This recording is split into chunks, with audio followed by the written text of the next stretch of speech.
Vamos ao estudo do capítulo 2, do estudo de Apocalipse, versículo por versículo. E nesse capítulo, então, nós vamos iniciar o estudo das 7 cartas, 7 igrejas do Apocalipse.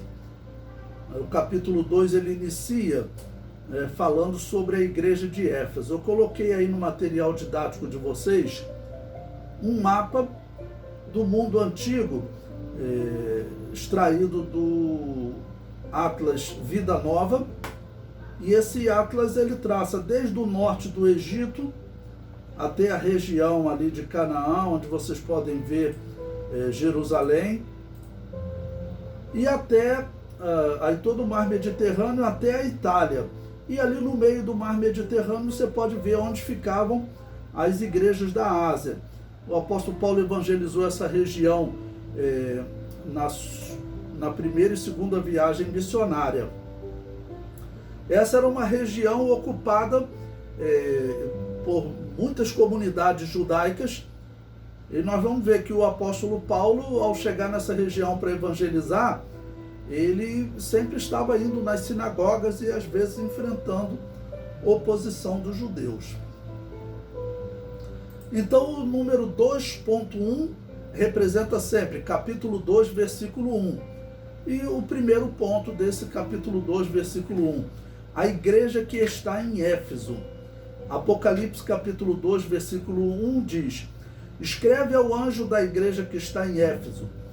Isso diz aquele que tem na sua destra as 7 estrelas, que anda no meio dos 7 castiçais de ouro. Bom, segundo a tradição, João pastoreava essa igreja quando foi exilado pelo imperador Domiciano na ilha de Patmos. Nós vimos essas datas na primeira lição. Isso teria acontecido ali próximo do ano 92, 93 e em 95, essas são sempre datas aproximadas, João está recebendo a revelação do Apocalipse. Então a igreja de Éfeso, o apóstolo Paulo fundou, o apóstolo Paulo diz que deixou Timóteo naquela cidade, pastoreando, e depois a história de Atos se encerra quando o apóstolo Paulo está preso em Roma. A cidade de Éfeso era a mais importante da Ásia, atual Turquia. Possuía um porto muito movimentado e estradas que facilitavam a movimentação entre as principais cidades da região.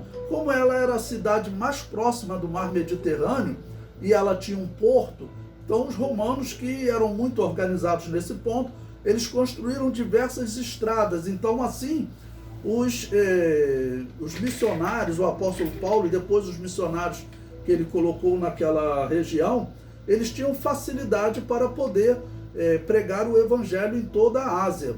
E lembrando também que essas estradas, claro, elas eram guardadas pelos soldados romanos, então era um local seguro para pregar o evangelho. Em segundo lugar, número 2, a fundação da igreja de Éfeso. A cidade de Éfeso recebeu o evangelho através do apóstolo Paulo. Vocês podem ler em Atos capítulo 18, do versículo 19 até o capítulo 19, versículo 41.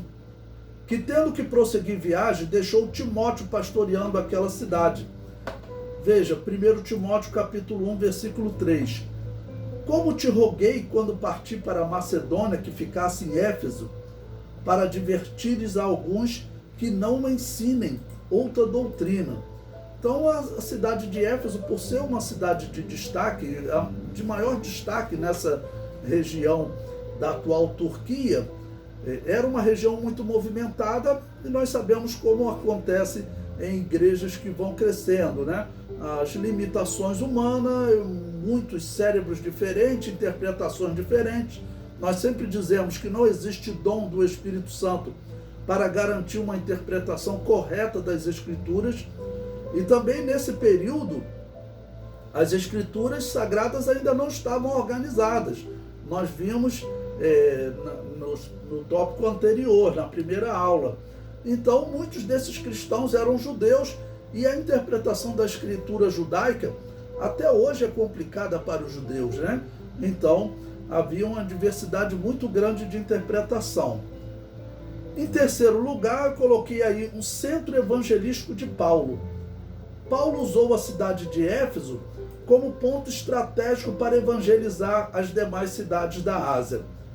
O texto de Atos, capítulo 19, do versículo 10 ao 12, diz: E durou isso por espaço de 2 anos, de tal maneira que todos os que estavam na Ásia ouviram a palavra do Senhor Jesus, tanto judeus como gregos. O apóstolo Paulo, nós observamos no livro de Atos que ele estava sempre partindo das sinagogas, ele usava as sinagogas para pregar, porque a sinagoga era frequentada pelos judeus, aqueles que liam as escrituras que havia disponível naquele momento, já que os evangelhos ainda não tinham sido escritos, né? E também na sinagoga muitos gentios, né, que eram prosélitos, estavam se aproximando do judaísmo. Então era uma oportunidade do apóstolo Paulo pregar tanto para judeu quanto para gentios. O versículo 11: E Deus, pelas mãos de Paulo, fazia maravilhas extraordinárias, de sorte que até os lenços e aventais se levavam do seu corpo aos enfermos, e as enfermidades fugiam deles, e os espíritos malignos saíam. Agora, o apóstolo Paulo, pregando nessa cidade, e os cristãos, os obreiros que ele deixou lá nessa cidade, eles enfrentavam uma grande oposição da religião de Diana dos Efésios. Então, em quarto lugar, eu coloquei aí o templo de Diana. Na cidade de Éfeso ficava um templo dedicado à deusa grega Ártemis, construído no século VI a.C. Essa deusa Ártemis, irmãos, ela equivale à divindade da Babilônia, chamada Semíramis. O culto da Babilônia foi, segundo a descrição do Antigo Testamento, a primeira religião pagã depois do dilúvio. Antes do dilúvio nós não temos informação. Existem hipóteses que eu vou colocar mais à frente para os irmãos, mas quando você falar em Diana, você está falando em culto babilônico. O culto babilônico dominou toda aquela região. E os romanos também, eles eram aqueles que viviam essa religião babilônica também. O comentário prossegue: os romanos chamavam de Diana. Os gregos incluíram esse templo em uma lista que eles chamavam de Hepta Taebata, que se traduz por 7 coisas dignas de serem vistas. A história moderna chama de as 7 maravilhas do mundo antigo. Então veja, esse templo, para você entender o peso dele na história do mundo antigo, Ártemis, como sendo Semíramis, era a divindade mais importante da Babilônia, já que Nimrod morreu e a mãe dele, que era Semíramis, proclamou que o seu filho era Deus e que ela era a mãe de Deus. E ela ficou dirigindo todo o culto da Babilônia. E esse templo, a Semíramis, Ártemis ou Diana dos Efésios, era uma das 7 maravilhas do mundo antigo. O templo, ele era realmente algo admirável em termos de edificação. Prosseguindo, este templo era chamado de Artemision. Como Ártemis era identificada como deusa da fertilidade, haviam muitas prostitutas sagradas, entre aspas, neste templo. As pessoas que participavam do culto tinham relações sexuais com essas mulheres. Então isso fazia parte do culto. Se você observar no filme sobre Troia, você vai observar que os guerreiros gregos, ao invadir a ilha de Troia, eles invadiram logo o templo de Apolo. E durante o filme é falado diversas vezes de uma mulher que foi capturada no templo de Apolo e ela é chamada de prostituta. Então elas eram chamadas de prostitutas sagradas, porque fazia parte do culto a Diana. E isso, claro, acabava atraindo muitas pessoas para aquela cidade, tanto pelo comércio quanto por essa espécie de culto, corrompido. Eu coloquei aí também na página 6 uma uma reconstrução artística de como seria esse templo de Diana, Ártemis ou Semíramis. Peguei essa figura na internet, diz que era um templo todo de mármore branco e que era algo realmente muito suntuoso. E na página 7 coloquei uma segunda imagem que seria da parte da frente desse templo. Essa Diana era também adorada como deusa da lua. Tradições diziam que esta imagem havia caído do céu ou que havia caído de Júpiter. Em Atos 19:35 está escrito: então o escrivão da cidade, tendo apaziguado a multidão, disse: varões efésios, qual é o homem que não sabe que a cidade dos efésios é a guardadora do templo da grande deusa Diana e da imagem que desceu de Júpiter? Então, essa divindade antiga babilônica, ela dominava essa região. Isso é importante para nós entendermos até o Apocalipse, irmãos, porque o Apocalipse estará colocando, vamos dizer, uma figura que chama de Babilônia apocalíptica, e essa figura representa o quê? Representa toda a religião babilônica que dominou o mundo antigo. Os cananeus seguiam a religião babilônica, né? Depois, mais tarde, os gregos, romanos, persas, e acabou até influenciando por um certo tempo a religião judaica. Então, entender a história da Babilônia, que foi fundada por Nimrod lá próximo do ano 2200, 2100 a.C., aqui nos dias de Jesus, já nos dias do Novo Testamento, ou seja, 2200 anos depois, ela continua predominando no mundo. Diana era chamada de Ártemis ou Semíramis. Veja, em Atos 19:35, eu coloquei aí a tradução da versão King James, como ela traduz esse mesmo texto que nós acabamos de ler na versão corrigida.